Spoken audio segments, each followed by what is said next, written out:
Bimbingan belajar bahasa Arab online DLABS.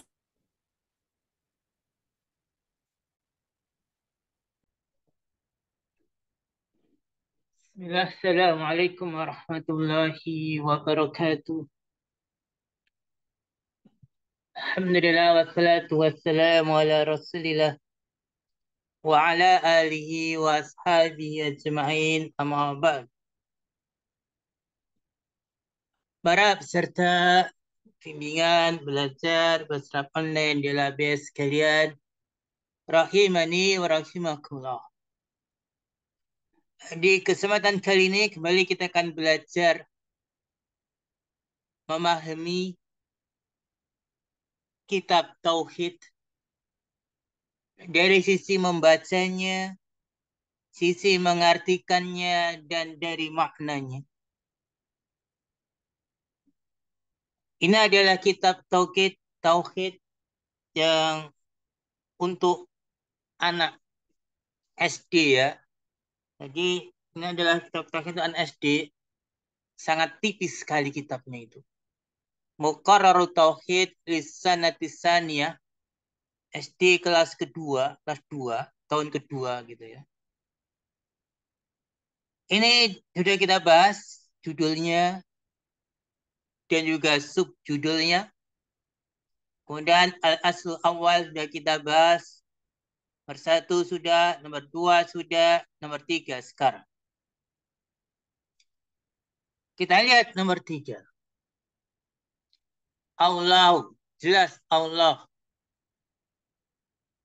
Dan juga sangat jelas harokat huruf terakhirnya di dhamma. Kenapa bisa demikian? Dia isim.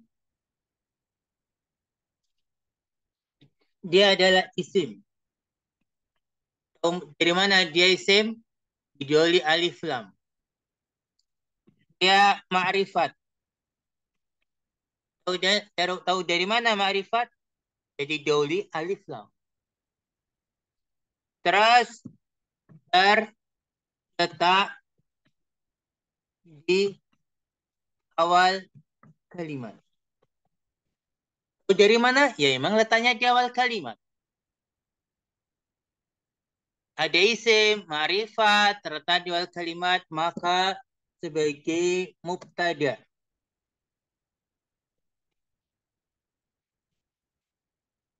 Mubtada.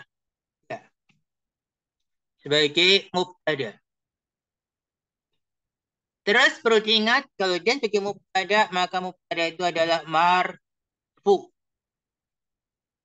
Mubtada itu marfu. Mudahnya marfu itu ya di dhamma. Makanya kita baca Allahu. Bukan yang lainnya. Allah. Kemudian kata kedua yaitu huwa. Apa itu huwa? Maka jawabannya. Huwa adalah domir. Apa itu domir? Domir itu ya mudahnya adalah kata ganti. Kemudian huwa adalah domir untuk apa? Untuk mufrad. Terus untuk mudzakkar. Terus untuk ghaib. Maksud ghaib adalah orang ketiga.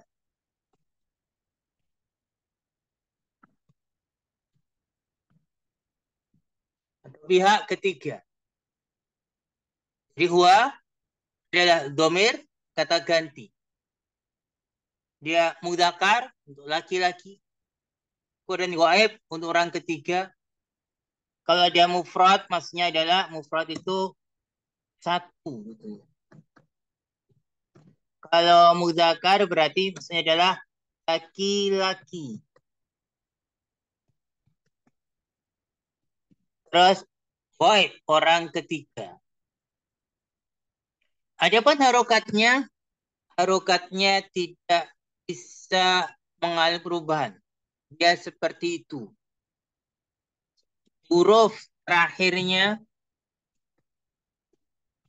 selalu di fathah. Di huruf terakhirnya nggak bisa di doma, nggak bisa di kasroh, selalu di fathah. Dia mabni di atas fathah. Itulah huwa. Kemudian kita udah jelas apa itu huwa. Sekarang, tadi Allah sebagai mubtada. Setiap mubtada maka dia butuh pasangannya, butuh penyempurnanya yaitu khobar. Sekarang permasalahannya, apakah huwa sebagai khobar? Apakah bisa huwa sebagai khobar? Bisa tidak? Jawabannya tidak bisa.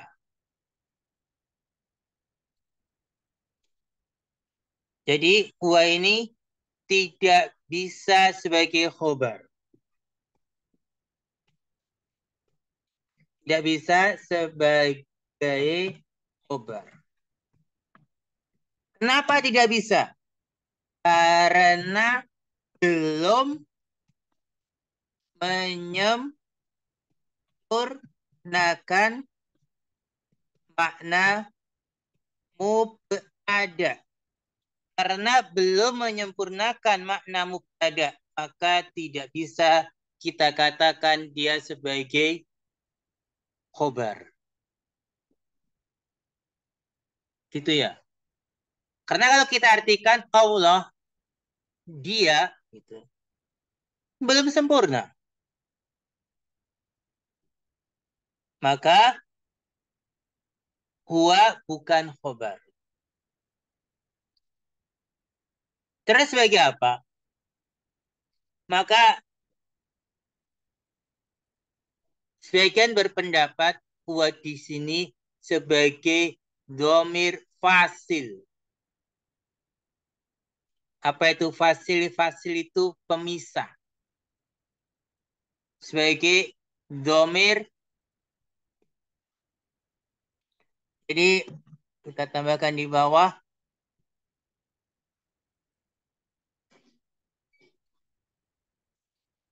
Sebagai dhamir fasil.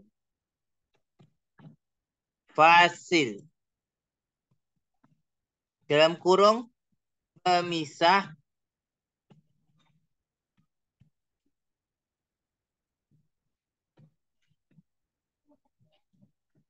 antara mubtada dengan khobar. Terus kalau ada pertanyaan, kenapa harus ada dhamir fasil? Agar khobarnya tidak dianggap sebagai naat. Karena jika langsung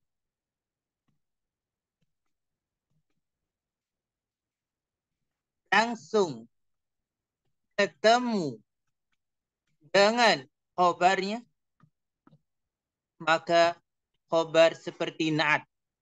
Maka khobar seperti naat. Misalnya kita tulis. Misalnya ya, kita tulis begini. Allahul ma'budu. Allah nanti saya akan dia naat. Allah yang disembah. Kan naat jadinya. Kalau kita langsungkan maka untuk menghilangkan apa? Kerancuan antara khobar dengan naat diberi dhamir fasil. Kalau misalnya kita langsungkan, Allahul ma'budu. Di sini nanti ada yang berpersepsi ma'bud sebagai naat. Allah yang disembah. Gitu. Tapi kalau kita kasih dhamir huwa pemisah, jelas nanti ma'bud bukan naat lagi. Bukan naat, memang bukan naat. Tapi dia adalah khobar. Allah adalah al-ma'bud yang disembah. Ini fungsinya dhamir fasil. Fungsinya huwa di sini. Ini dijelaskan di kitab Durusulullah jilid yang keempat. Ada penjelasannya. Kenapa ada dhamir fasil? Kenapa harus ada? Disinilah fungsinya.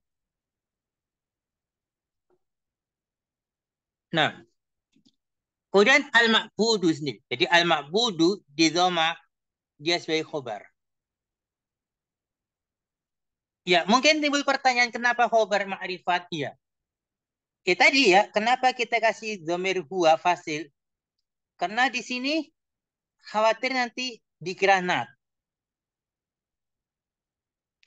Jadi kalau dia pertanyaan kenapa kok dia ma'rifat khobar ini? Ini perlu kita pahami dari awal. Hukum asalnya khobar itu nakiro.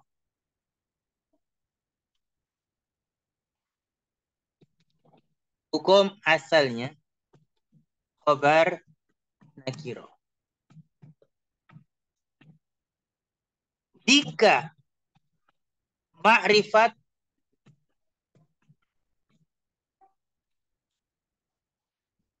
ya, hukum asalnya khobar nakiro. Tetapi bisa saja ma'rifat.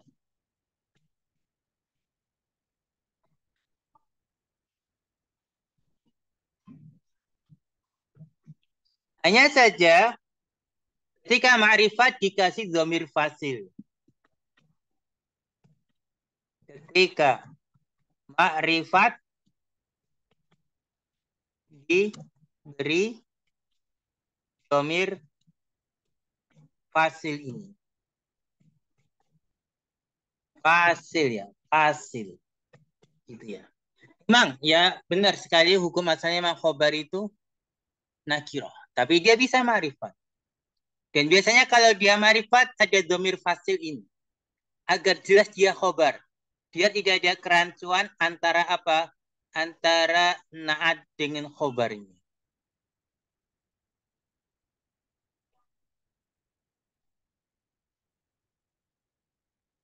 Ya, paham. Gini harus difahami dulu. Pelan-pelan kita pahami satu persatu ya. Jangan kita pahami semuanya dulu. Satu persatu pahami. Apabila kita belajar membaca kitab ya. Satu persatu difahami masalahnya. Sekarang kita lanjut. Jadi al-ma'bud ini adalah khobar. Ya, al-ma'bud ini isim mustaq. Isim yang dibentuk dari kata lain. Isim yang dibentuk dari kata lain. Dia tidak muncul begitu saja. Yaitu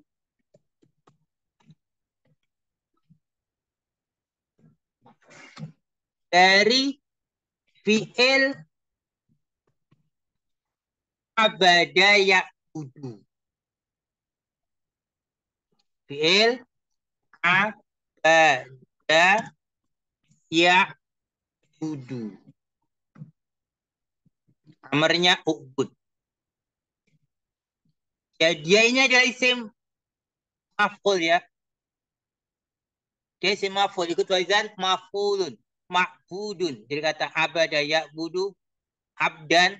Abidun. Ma'budun. Jadi abada ya'budu. Abdan.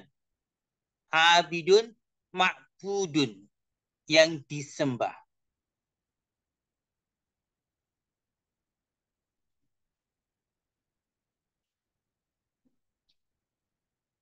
Ya, udah paham ya. Sekarang udah paham kata al-ma'bud. Asal kata dari abada ya budu. Kalau abada menyembah. Kalau ma'bud yang disembah. Karena dia isim maf'ul.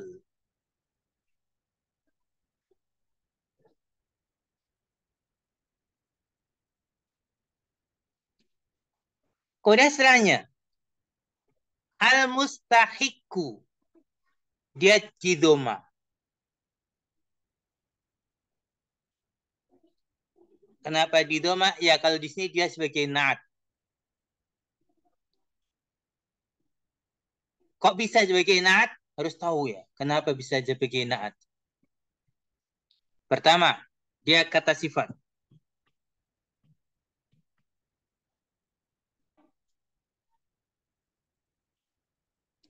Kata sifat. Terus apa? Yang memiliki 3 persamaan.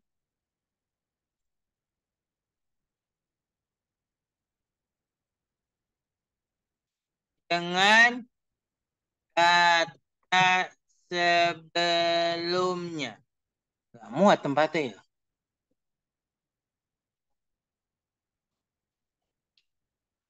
Memiliki 3 persamaan dengan kata sebelumnya. Persamaan dalam apa? Oh, dalam kurung makrifat, apalagi mudzakkar,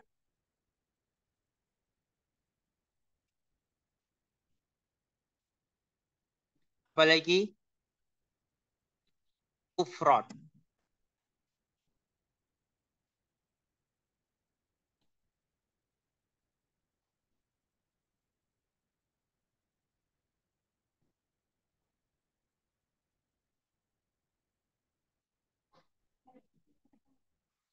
Jadi jadilah dia nat.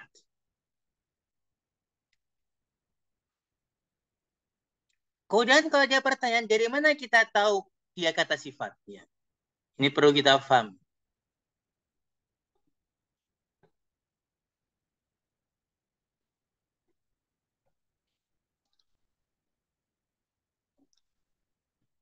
Tahu dari mana dia kata sifat? Perhatikan.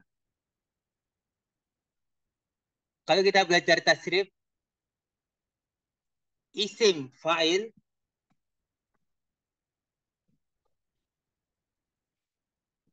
isim maf'ul,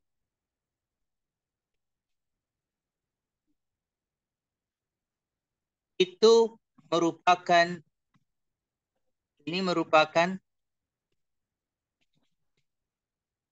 kata sifat. Misalnya yang memukul, yang dipukul, yang menulis, yang ditulis. Kenapa ada kata yang? Karena dia memang kata sifat. Jadi semua isim fa'il, isim maf'ul itu merupakan kata sifat. Nah, al-mustahik ini kata isim fa'il. Dari kata apa? Istahaqqa, yastahiku,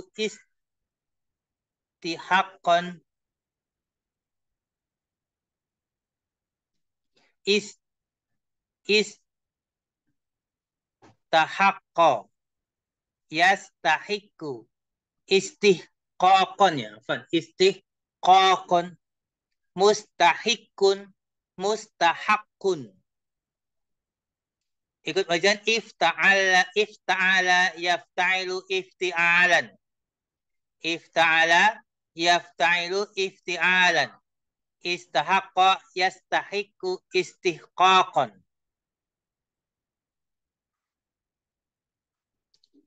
Berikutnya. Banyak coret-coretannya yuk. Gak apa-apa ya.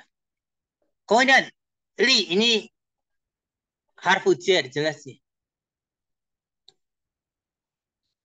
Lil ibadati, ya ibadati di kasro. Karena di huruf jar li.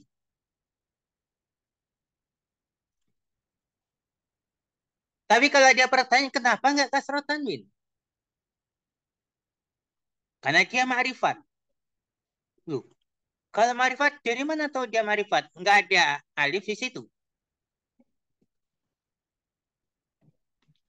Ya, asalnya adalah al-ibadah. Gitu ya.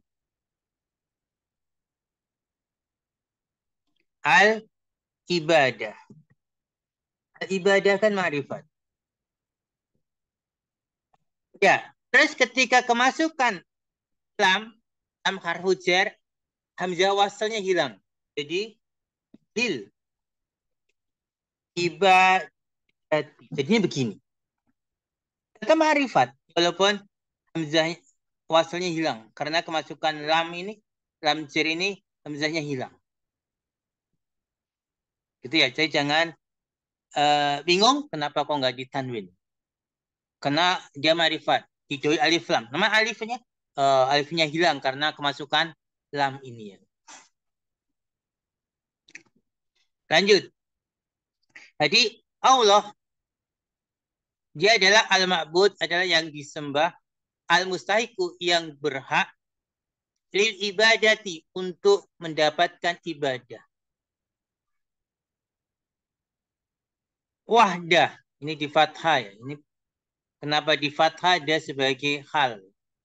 Tapi kita udah sampai belum materinya ke situ. Semata gitu ya.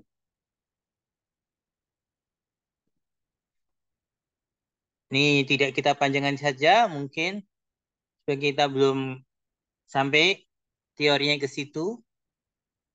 Yang jelas-jelas saja dulu. Wadau, kalau ini domir ya. Ini domir munfasil atau mutasil. Siapanya dia domir mutasil. Dia bersambung.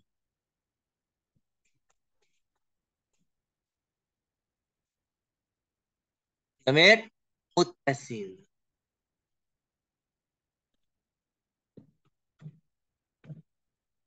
Tapi kenapa di sini tulisannya nggak bersambung?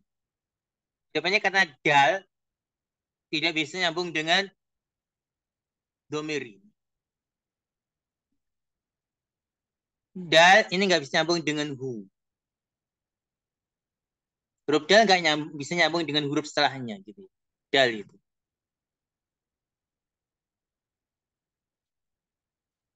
Wadani mudafhu mudaf ilaih. Tapi nggak dikasroh karena dia mabni.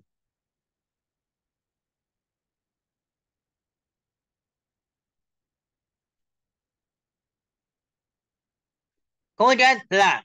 La ini huruf. Ya, la ini saudaranya inna. Dia disebut la an-nafiyah lil jinsi. La an-nafiyah lil jinsi. Nafiyah itu peniadaan. Namanya adalah la an-nafiyah lil jinsi. La, huruf la, nafiyah itu peniadaan, lil jinsi itu jenis. Dila ini meniadakan seluruh jenis. Isim setelahnya. Syarika. Syarika itu sekutu. Jadi seluruh jenis sekutu ditiadakan oleh la. Tidak ada sekutu. Jadi syarika ditiadakan. Seluruh jenis sekutu ditiadakan dengan adanya la ini. Ya dia di fathah la syarika. Kenapa kau nggak ditanwin? Bukankah dia tidak didoi alif lam? Karena dia mabni di atas fathah. Karena emang isim la an-naf itu mabni di atas fathah. Harusnya kalau tidak ada alif lam, fathah tanwin. Berhubung dia merupakan isim yang mabni, ya tetap harokatnya seperti ini. Di syarika isim la. Isim la anafiyah lil jinsi. La syarika lahu. Lahu jelas ya, jar dan majrur. Tidak ada sekutu. Tidak ada jenis apapun dari sekutu baginya. 6. Sudah penuh tulisannya. Sampai sini dulu bisa difahami belum? Apa ada pertanyaan? Karena nanti tulisannya kita hapus. Enggak di saya buka tanya jawab jika ada yang ingin bertanya. Kalau nggak ada, atau coba dulu atau kita hapus tulisannya. Adakah pertanyaan?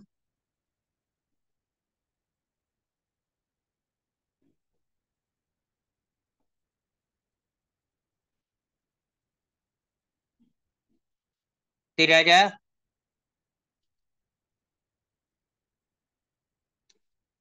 Ya udah, mungkin cukup aja ya. Kita bahas pelan-pelan ini saja. Untuk ayatnya, dibahas, insya Allah kita bahas dari Kamis ya. Kita akan punya 2 hari jadwalnya. Hari Selasa dan Kamis. Ya pelan-pelan, proses belajar itu memang pelan-pelan, dikit-dikit, mudah-mudahan bisa difahami bersama-sama. Mungkin inti yang kita bahas di malam hari ini, mudah-mudahan bermanfaat. Wallahu a'lam bishawab. Subhanakallahumma bihamdika asyhadu an la ilaha illa anta astaghfiruka wa atubu ilaik. Wa akhiru kalam assalamu alaikum warahmatullahi wabarakatuh.